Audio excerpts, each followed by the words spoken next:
In Hawaii, the former communist Frank Marshall Davis. At Columbia, the Palestinian radical Edward Said, member of the Palestine National Council, described by Commentary magazine as a professor of terror. At Harvard Law School, Brazilian socialist Roberto Mangabeira Unger. By the way, this is a guy who has called for Russia, China, India, and Brazil to, as he puts it, gang up on the United States. He says the premier goal right now is to end American hegemony. In other words, bring America down from being number one. So number 2, 3, 4, 5, and 6 need to team up to pull down America. This guy, Roberto Unger, left Harvard in the 90s to join the socialist government of Brazil. He was too radical even for them, so they threw him out. Now he's back at Harvard where he seems to fit right in. Then Obama went on to hitch up with a domestic terrorist, Bill Ayers, and then Jeremiah Wright, Mr. Goddamn America himself. So these were his buddies. These were the people who Obama saw as surrogate fathers, people who in a sense could teach him chapter and verse of the anti-colonial ideology. Now, what was this ideology? The key to understanding anti-colonialism is that wealth is seen as the product of theft. The key anti-colonial idea is that how did the rich countries become rich? Why do people live better in Britain and Germany and America than they do in, let's say, Rio de Janeiro or Jakarta or Mumbai? Answer: because the West invaded and occupied and looted all those countries, taking all their stuff. So wealth in this view is not earned. It's not the result of creativity or initiative. It's basically the result of piracy.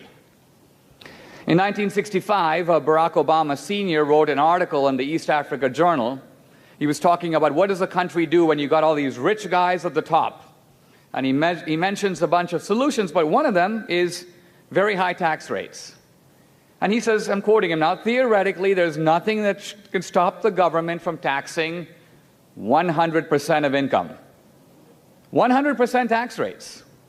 Now you might say, well, anyone who's familiar with economics would know that this is kind of nuts. Why would anyone propose it? But once you plug in the underlying anti-colonial idea, it actually makes sense. Imagine if you came to my house and stole all my furniture. What's the proper tax rate for you? 100%, because it's not your furniture. If wealth is seen as appropriated, then there's nothing wrong with the government using all its power to take it back. Let's fast forward now to Obama's recent comment to business guys, you didn't build that. Not you. It's society. Society created the wealth. You, the entrepreneur, you're swooping in and skimming off the top. It doesn't belong to you. And so there's here an authorization for the government to seize, to confiscate. But the government isn't taking from you. You've got to realize the underlying assumption is it wasn't yours to begin with. And so all the conservative arguments about incentives don't really matter. The question, well, how do you deal with thieves? You don't provide them with incentives. You punish them. You take away their ill-gotten gains. The second part of anti-colonialism, quite apart from the idea of theft, is also the idea that America, and American power, is very bad for the world. In other words, that America is not a force of freedom, but America is actually a force of exploitation. And if you look at the dual movement of Obama's policies, domestic and foreign policy, they're kind of linked. What's he doing? Domestically, he is expanding the power of the state at home. And internationally, he is shrinking or contracting the power of the United States. So it's a scissors motion. He's expanding state power locally, and he is reducing America's power in the world. Why would Obama support oil drilling abroad, but not here? It has nothing to do with environmentalism. I don't believe Obama could care whether the earth is getting hotter or colder. He doesn't know. He doesn't care. What he's attempting is global energy redistribution. He's trying to make sure that the previously colonized countries have more energy so they can grow faster. And he's putting the expense on what he sees to be the colonizer, which is to say, us. Why is Obama promiscuously spending money as if the deficit didn't matter? It's very obvious that if the Republicans didn't have the Congress, he would have spent a lot more. The reason he's doing it, I believe, is because he is using debt as a way to settle America's colonial debt. In other words, the idea here is that America owes the world, big time, trillions of dollars. Now, Obama knows that he can't possibly propose a foreign aid program. Even Democrats wouldn't vote for that much giveaway. But now think about how debt achieves the same result. Because if our children and grandchildren are saddled with trillions of dollars of debt, they're going to have to pay it back. And to whom? Well, a good deal of that debt is owed by the Kuwaitis, is owned by the Saudis, is owned by the Chinese. Debt becomes a form of global redistribution. He's trying to restore the world before colonialism. We lived in the year 1500 and looked around the world. There were several great powers: China, India, the Arab Islamic world, the civilizations of the Americas. It was a multipolar world without a single superpower like America. I believe Obama wants us to go back to that world. So where does this really leave us? I think one of the powerful things about our film 2016 is it shows Obama's agenda in his own words, it links them to his actions, and it shows what the likely next move is going to be in a number of key areas. Ultimately, with Obama, you can't understand where he's going if you don't know his core ideology. Remember, we haven't even seen the real Obama. We'll see the real Obama only in the second term. A first-term president is kind of tethered to public opinion. He has to maintain constituencies. In the second term, in a sense, he can come out of the closet. He can be himself. So I think with Obama, we're facing a very interesting challenge, which is, does America want to go this way? Obama's not a traditional Democrat. I'm sure if you went to Bill Clinton or Kerry or Gore and said, is it a good thing for America to be #1 in the world? They'd say, yeah, of course it is. I think from Obama's point of view, it would be perfectly fine if America were number 18 or number 64 in the world. Just one normal country like Finland or Greece or Somalia at the great dining table of nations. So in my view, that's Obama's goal. It isn't just that he hates America, he's fundamentally looking at America through global eyes. And what he's trying to do is right the ship of the world that he sees as being wrong side up for 500 years, ever since Columbus set out. This age of European superiority and now American superiority, Obama would like to see that end. And can you imagine if one man could do that in 8 years? Sure, at the end of 8 years, America would be a lot poorer, America would be a lot weaker, America would cease to be a special country, the American passport would have no greater worth around the world, America's currency wouldn't be anything special, and probably a lot of Americans would despise Obama. But at that point, I think he wouldn't really care. Why? Because he will have achieved almost single-handedly what no one has been able to do before. No Roman emperor could have single-handedly brought down the Roman Empire. While people talked about ending the British Empire, it took 2 destructive world wars to do that. I think in 2016, as Obama gets ready to clean out his office, whatever his reputation in America, if he can achieve his goals, he will ultimately be vindicated by that still small voice in his own head that says to him, "Well done, thou true and faithful servant." Thank you very much.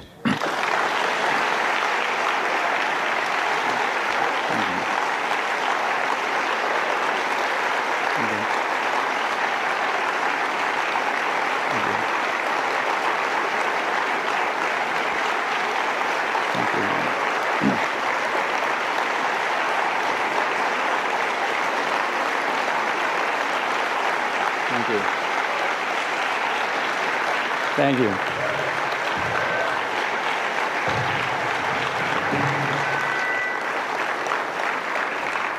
I believe we Do we have a few minutes for questions? I believe we do. Yes. Questions from the audience? And we have, we have roving microphones for them too. Go ahead, sir. Thank you. First off, I just want to say I've really enjoyed Roots of Obama's Rage. I think it's the best example of figuring out where the man's true, why he does what he does. So I want to thank you for all the work you did on that. My question is, I know your documentary is about 2016, but if there is a God in heaven and we throw this man out of office this year, what do you think he will try to do as an ex-president to further the dreams from his father? I got a question. The question is, what would Obama look to do in a second term? By the way, my earlier book, The Roots of Obama's Rage, was published in 2010, and it covered about 15 months of the Obama presidency. So it was a book that advanced sort of a bold theory about Obama, but there wasn't enough that Obama did that could prove or disprove the theory. The new book, which is Obama's America, is able to look at the full 4 years of the Obama presidency and also begin to look forward. To answer your question very briefly, I think if we look forward to 2016, if I were Obama, and if I'm trying to achieve a shrinking of, let's say, America's footprint in the world, how would I do it? First of all, I would be focused on the problem of the state of Israel. Why? Because Israel, in my view, in Obama's view, is a little colonial power sitting on Muslim land. And the people fighting Israel, from that point of view, are seen as freedom fighters. By the way, this helps to explain why Obama is wrongly perceived as a secret Muslim. He's actually not. But he seems weirdly sympathetic to Muslim jihadis fighting against America and Israel. That's what causes people to think he is a Muslim. But I think that the reason he supports those guys is he sees those guys as occupied people pushing out the occupiers. So one question for Obama would be, and this would be a very difficult and bold question, how do I remove the state of Israel? Remember, if you're an anti-colonialist, it's not enough to give the West Bank and Gaza. Israel itself is sitting on Muslim land. You have to figure out a way to give all that land back. That's the first challenge for Obama. So in my book, I outline how Obama, I think, can do that. And the second challenge is in the Middle East, there are three important countries. There's Egypt, there's Iran, and there's Saudi Arabia. Since 1979, Egypt has been in the hands of the radical Muslims. No, I'm sorry, Iran has been in the hands of the radical Muslims. But Iran was unsuccessful in exporting its Khomeini revolution. So for 25 years, it was just Iran. Now Egypt is on its way into the radical Islamic orbit. And that leaves, to my mind, one country, Saudi Arabia. So if I were Obama, I would, in the second term, demand that the Saudi royal family put itself on the ballot against the Muslim Brotherhood. I'd say, we in America support democracy. You've got to be Democrats. Put your names on the ballot and let's see who wins.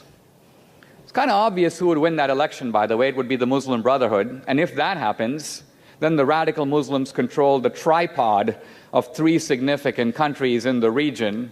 We begin to move a little bit closer to a prospect that I call the United States of Islam, which is the unification of the Middle East under a single power and the restoration after 500 years of Islam as a global power. So these are some of the, I think, very important, and notice here, I'm not wildly conjecturing. I'm talking about things that have already happened and what the logical next step would be. Next question. When will 2016 be available on DVD? Before the election? Yeah, 2016 and DVD. So the film is currently, well, as of now, it's in 130 theaters. I want to say it's doing really well, by the way. It's in the top 10 films in America.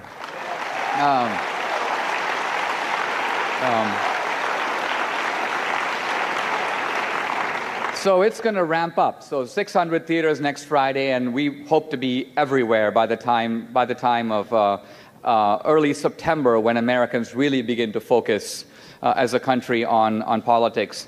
So the film will remain in the theaters through September, maybe the first week of October, and we'll have 1 month after that to do DVDs, home box office, various other formats, television, So the DVD will be in the last 4 weeks leading up to the election. Yes. Wonderful speech, wonderful program. What do you think is in Obama's college records that he's got them sealed, and his work record, and why does he have a selective service card from Connecticut when he never lived in Connecticut? Part two, what do you think his relationship is to the biblical Antichrist?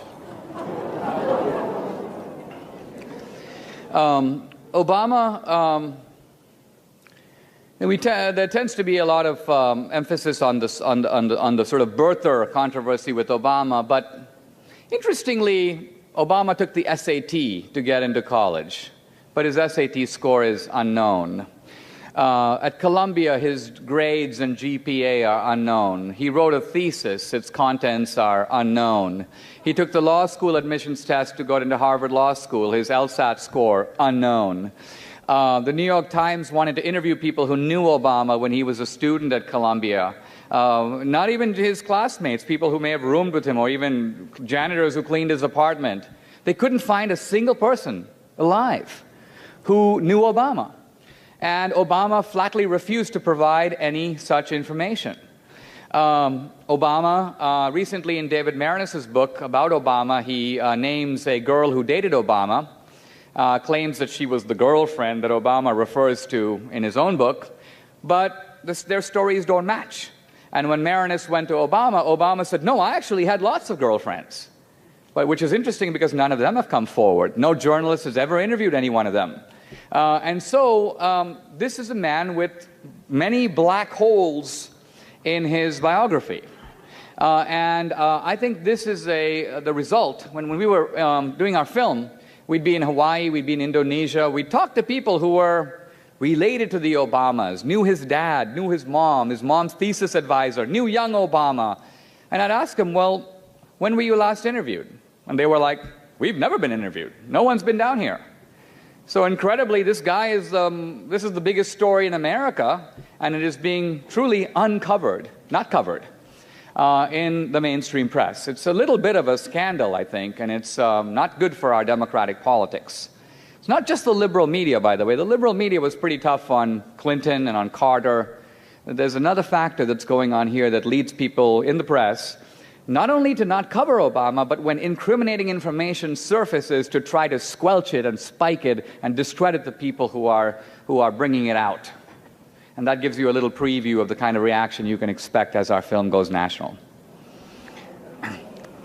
Thank you. Let's go to the next question. Yes, sir. Each of us knows people that would not come here. Each of us knows people that you could not even have a logical discussion about the contents of this whole seminar, yourself and the other speakers included. Each of us in this room is probably going to go see this movie. I know I am. The people who... Do you think the people who are not here, the people that refuse to talk about it, will go to this movie? And perhaps those guys standing out front. Yeah, the question is about really kind of how do you get independence, let's say, into the theater? And the answer to this will seem a little paradoxical. Independents, by and large, don't go to see political films, political documentaries, even docudramas, however well made. The way to make the film succeed is actually for conservatives en masse to go to it. Because if the film is a massive success among conservatives, the liberals will start screaming. And when the liberals start screaming, I don't know if you saw, a couple days ago I was on Piers Morgan. And if you looked at him, he had a very constipated look on his face for a whole half hour. But he was sputtering. I mean, his basic question was you can't say that. You can't possibly believe that. So liberal indignation is actually it's written right into our marketing strategy.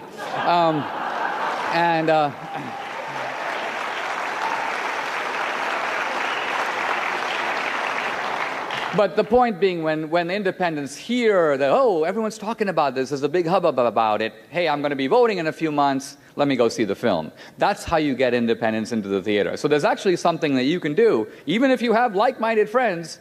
It is important for conservative films generally don't make it into the theater.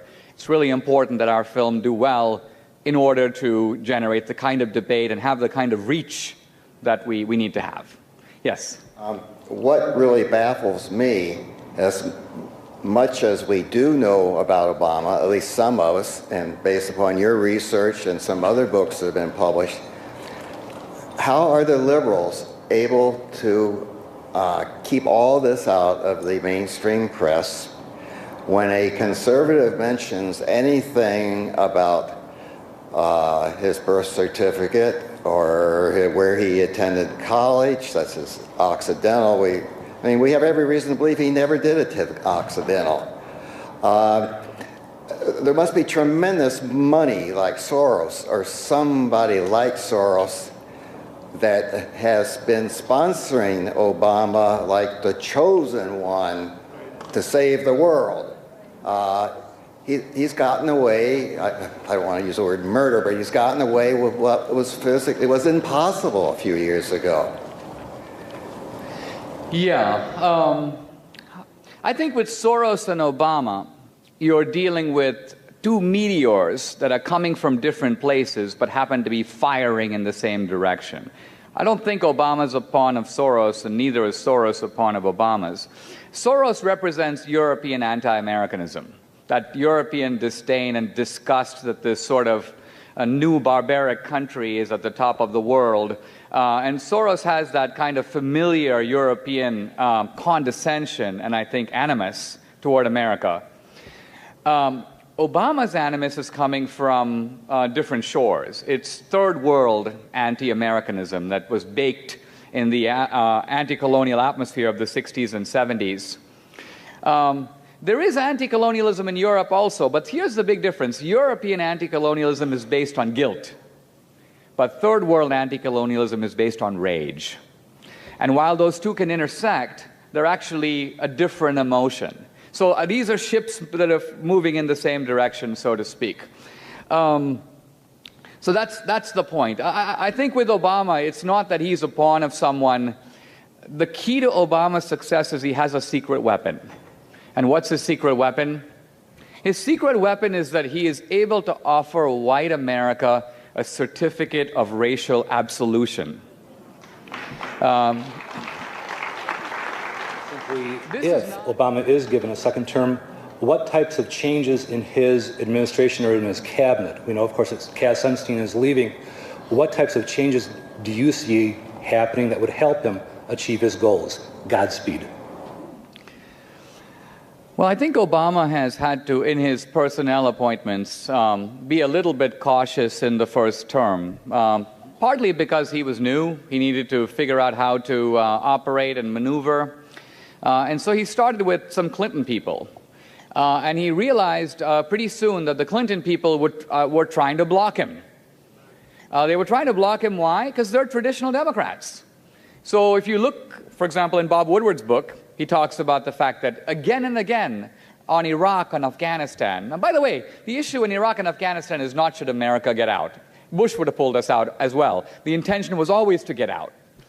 It's the peculiar way Obama operates. So, for example, what Obama will do is he will say, he will open up secret negotiations with the Taliban.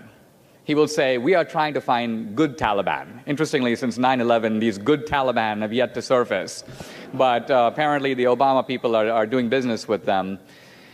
Point being that Obama's approaches again and again are opposed by Hillary Clinton, opposed by the Defense Department, opposed by key people around him.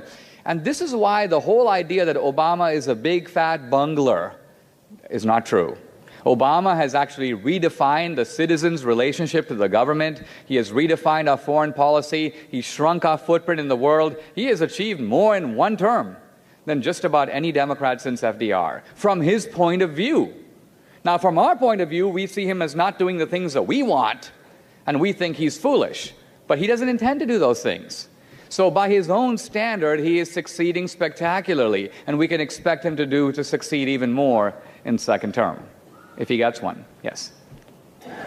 Yeah, I recently been drawn to you lately through What's So Great About Christianity, and I've heard several of your debates with Christopher Hitchens and Richard Dawkins. I definitely don't want to get off topic, but I'm curious, are you going to be continuing with that, or is this kind of just like a transition given our unstable future here, or is this something you'll always continue to do? Well, the question is a little bit about my sort of second career. I'm the president of a liberal arts college called the King's College. It's a Christian college.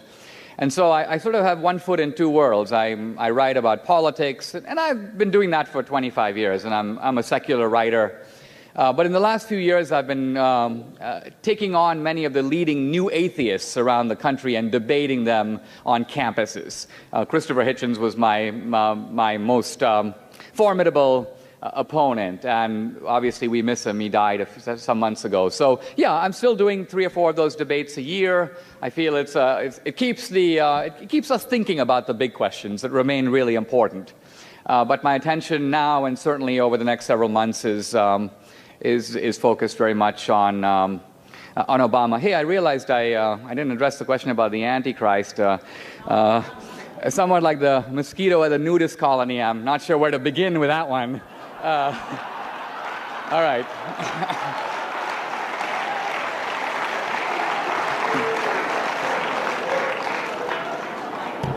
Go ahead. Thanks for coming here today to Michigan. There are some people in Michigan who will listen.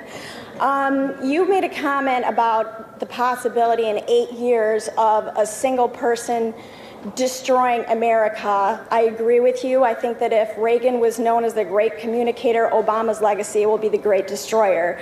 And life itself testifies to the truth of what you say. It took years to build the towers. It took a couple of hours to knock them down. It's harder to build a business than to destroy it. But at any rate, you made a comment in 2016 when Obama cleans out his desk. My thing is, he so hates our Constitution that what makes you think we'll ever have elections after that, or that he'll do away with term limits? So. The question is about Obama, and once again, does he hate America? See, I think he subscribes to an ideology that wants a very different America. In the late 19th century, there was a debate in Britain. Britain was then at the peak of its influence between Disraeli, the British then Prime Minister, and his opponent, William Gladstone, about the issue of empire. And Disraeli said to the British, what makes us great is we are a world power. What makes us great is that we have the largest economy in the world. We matter. And this is what defines British greatness. And Gladstone said no. He said, I am for, and this was his phrase, Little England. He says we should give up this empire. We don't need it. We should go back to our small plots of land, grow our petunias, tend to our vegetable gardens, and be content that way. Interestingly, Gladstone could not realize his own vision. Like I said earlier, it took 2 world wars to bring down the British Empire. But across the span of time, I think we get here an insight into Obama. Obama believes in little America. And by that he means a smaller economy, a smaller American role in the world. Obama says this, by the way, indirectly. Many times he says, we have 5% of the world's population, but we use 25% of the world's resources and energy and oil. What's he saying? He's saying we are consuming beyond our share. He would like us to eat 5% of the world's food and wear 5% of the world's clothes and have 5% of the world's wealth. So Obama implicitly has set forward his standard. And his standard is not racial reparations. It's global reparations. So I think that's a realizable goal in 8 years. Remember that America has only been the world's sole superpower for 20 years. America's been a superpower since World War II. So this American era, 1945, could actually come to an end by 2016. And quite honestly, if it does, Obama has nothing left to do. Now, maybe he just wants to enjoy the trappings of power, but he will have actually achieved his goal, if I'm correct, that that is actually his goal. Yes. I was wondering what your thoughts are about why President Obama authorized the military action that ultimately killed Osama bin Laden. Do you think he did this for political reasons, or do you think there were other considerations at work? Obama, in his book, The Audacity of Hope, makes a very interesting observation about bin Laden. He says, and I quote him now, like this quote isn't from my book, Obama's America. He says about bin Laden, quote, "He's no Ho Chi Minh." Think about that for a minute. He's no Ho Chi Minh. What's Obama saying? He's talking to liberals. He's saying to liberals, Ho Chi Minh was a good guy. Ho Chi Minh was a true nationalist. He was a true freedom fighter. He was trying to push the French and then the Americans out of Vietnam. He's a good guy. Osama is not a freedom fighter in the same sense. Why? Because he's not defending his own country against American occupation. He's joining with a bunch of gangsters to come and knock down our buildings in a different country. So from Obama's point of view, there's an important distinction. Islamic jihadis fighting in Iraq, in Afghanistan, and you may say in Palestine, they're freedom fighters. They should be given constitutional rights, close down Guantanamo, treat them like U.S. citizens.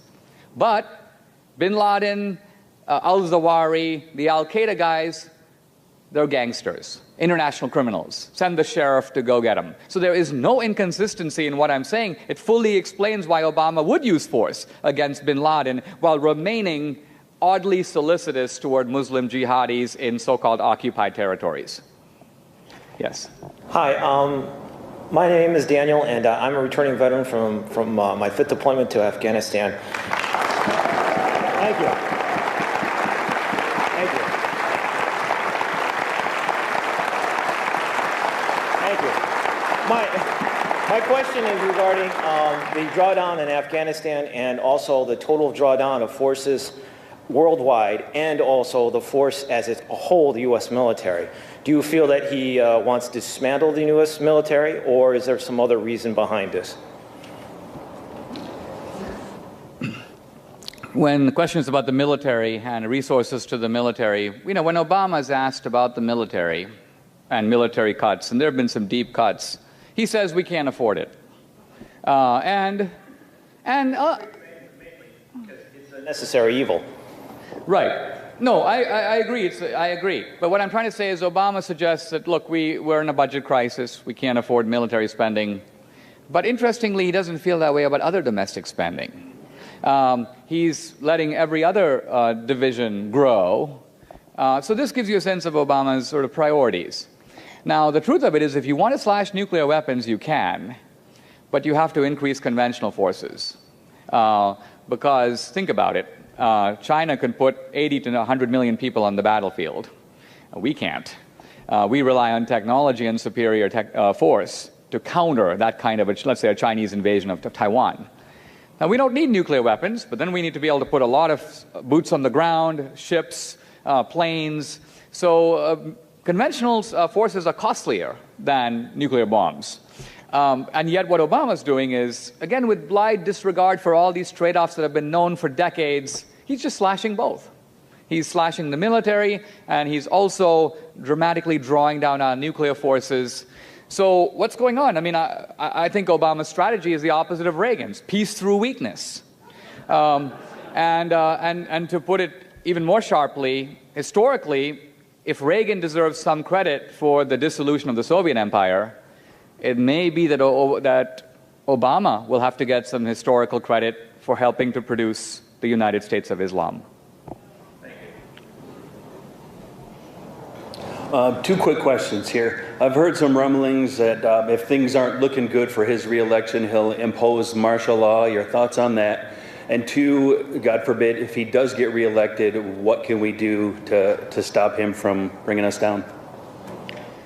The first question is about martial law. And look, I think I won't speculate on that sort of thing. I think that we have plenty to go on with what Obama is actually doing.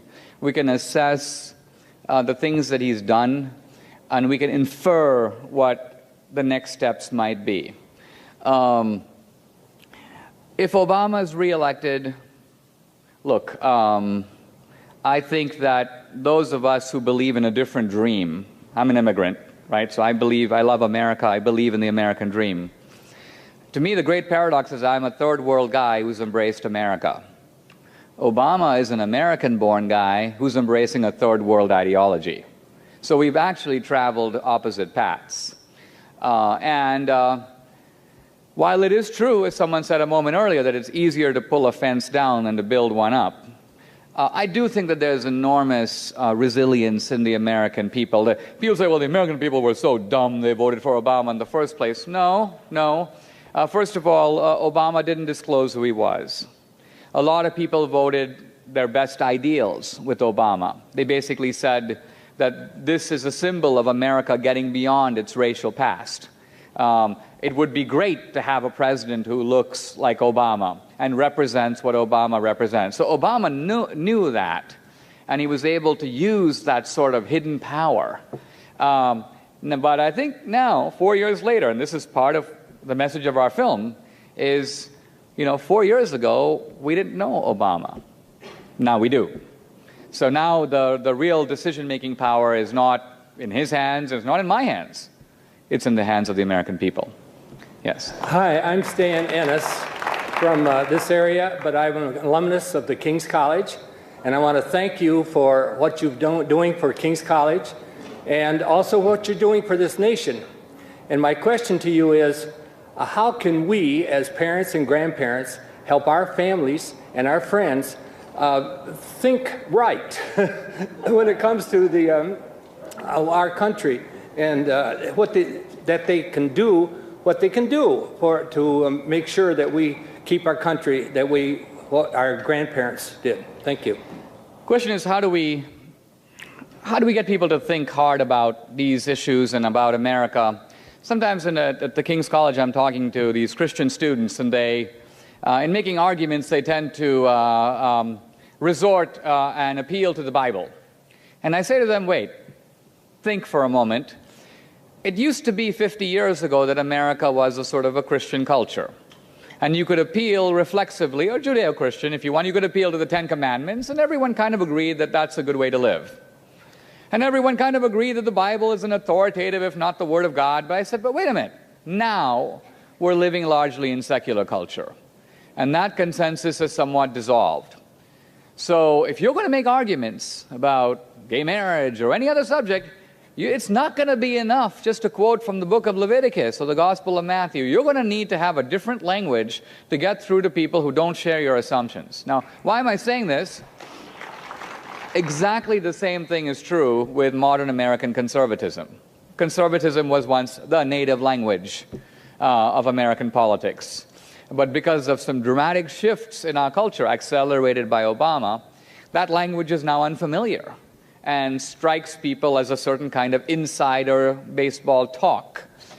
So it's really important, again, if you want to reach across the aisle or reach out to the middle, to find a conservative language that doesn't rely on a certain kind of in-house cliche. You can't say stuff like, Obama's against freedom. Because actually Obama's for a certain type of freedom.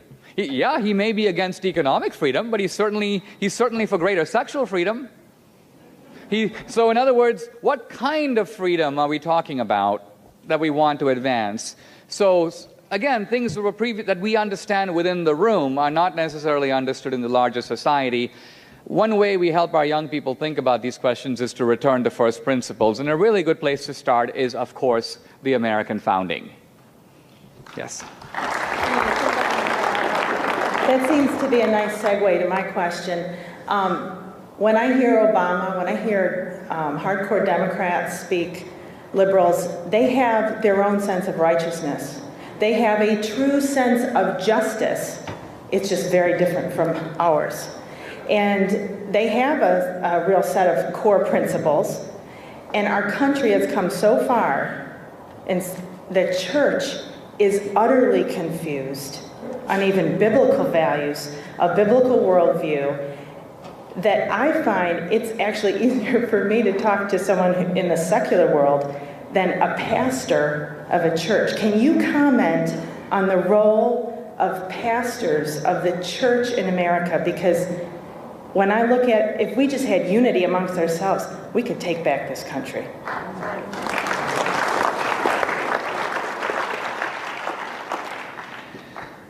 I mean, I do think that the pastor, in some ways today, is in a difficult position in secular culture, because pastors study the Bible. They go to divinity school. And yet sitting in their own pews are lots of people who are engineers and scientists and are reading about the Higgs boson and the God particle. And this is not something pastors know anything about. So they're disconnected in some ways from the great explosion of knowledge in the world, in brain science, in astrophysics, but also in economics. So I think that there's an important task to be done in importing that kind of knowledge, either educating the pastors or creating church structures where non-pastors can come in and address the ways in which theological issues relate to economic issues, political issues, scientific issues, and so on. Otherwise, you're basically creating, you could call it, Christians on Sunday and secular people the rest of the week. The broader point I want to make politically in this connection, however, is this. I don't think that this election is about a normal liberal-conservative debate, because Obama is not a traditional liberal. Liberals want to redistribute income in America, and you're a bigger liberal to the degree you want to redistribute more. Obama wants to realign America in the world.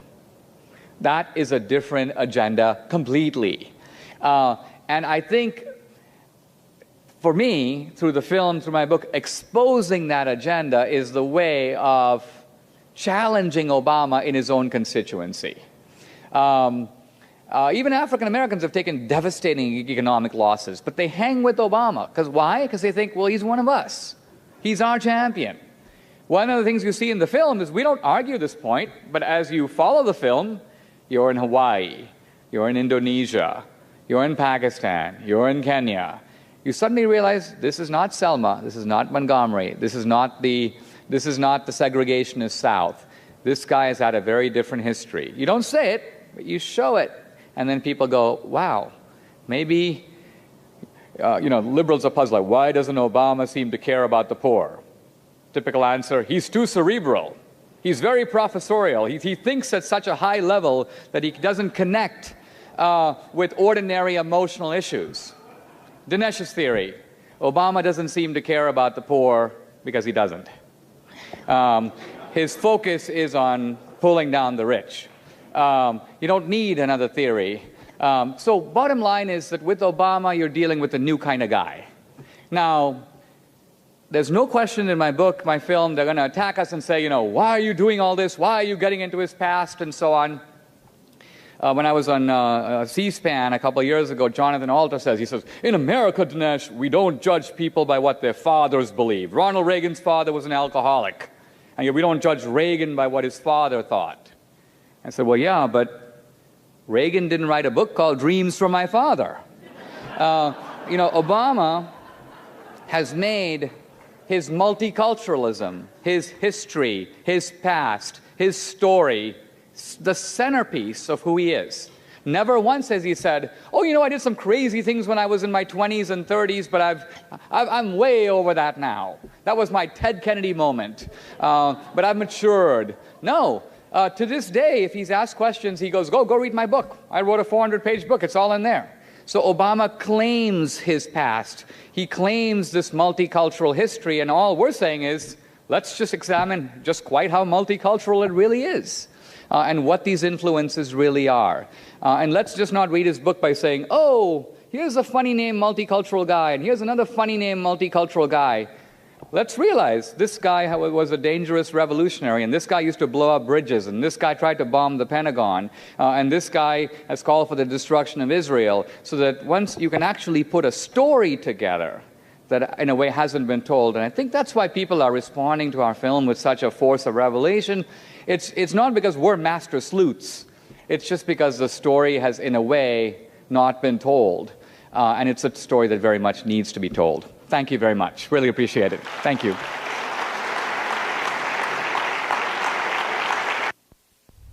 For more information, visit the author's website, DineshD'Souza.com. In Hawaii, the former communist Frank Marshall Davis. At Columbia, the Palestinian radical Edward Said, member of the Palestine National Council, described by Commentary magazine as a professor of terror. At Harvard Law School, Brazilian socialist Roberto Mangabeira Unger. By the way, this is a guy who has called for Russia, China, India, and Brazil to, as he puts it, gang up on the United States. He says the premier goal right now is to end American hegemony. In other words, bring America down from being number one. So number 2, 3, 4, 5, and 6 need to team up to pull down America. This guy, Roberto Unger, left Harvard in the 90s to join the socialist government of Brazil. He was too radical even for them, so they threw him out. Now he's back at Harvard where he seems to fit right in. Then Obama went on to hitch up with a domestic terrorist, Bill Ayers, and then Jeremiah Wright, Mr. Goddamn America himself. So you punish them. You take away their ill-gotten gains. The second part of anti-colonialism, quite apart from the idea of theft, is also the idea that America and American power is very bad for the world.